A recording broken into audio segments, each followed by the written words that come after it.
Italy যাওয়ার স্বপ্নে ঘর ছেড়েছিলেন শরীয়তপুরের দুই যুবক, কিন্তু দালালের খপ্পরে পড়ে প্রতারণার শিকার তারা। বেঁচে ফিরবেন ভাবেননি নিজেরাও।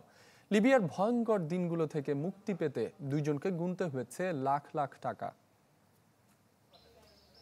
ইতালি গিয়ে ঘুরবে ভাগ্যের চাকা, অথচ ফিরে এসেছেন ঋণের বোঝা আর ভয়াবহ নির্যাতনের দুঃসহ স্মৃতি নিয়ে।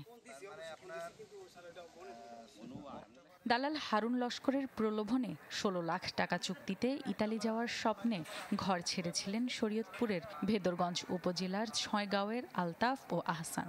কিন্তু দালাল চক্র শ্রীলঙ্কা, দুবাই, মিশর হয়ে তাদের নিয়ে যায় লিবিয়ার বেনগাজি।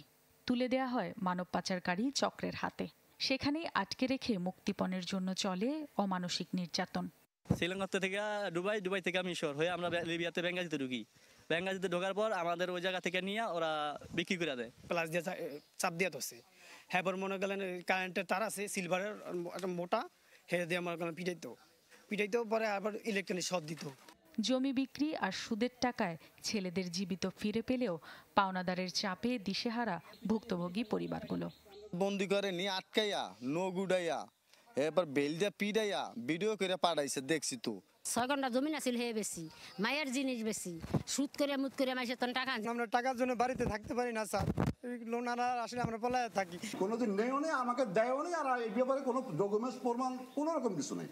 পুলিশ সুপার জানান, সম্প্রতি মানব পাচার চক্রের বেশ কয়েকজনকে আটক করা হয়েছে। বাকিদের আইনের আওতায় আনার কথাও জানান তিনি। সম্প্রতি বেশ কিছু চক্রকে শনাক্ত করেছি এবং তাদেরকে ইতিমধ্যে আইনের আওতায় নিয়ে এসেছি।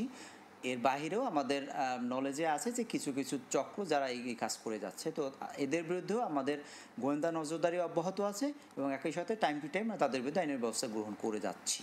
পুলিশের তথ্যানুযায়ী অবৈধ পথে ইতালি গিয়ে এখনও নিখোঁজ শরীয়তপুরের ২৪ যুবক।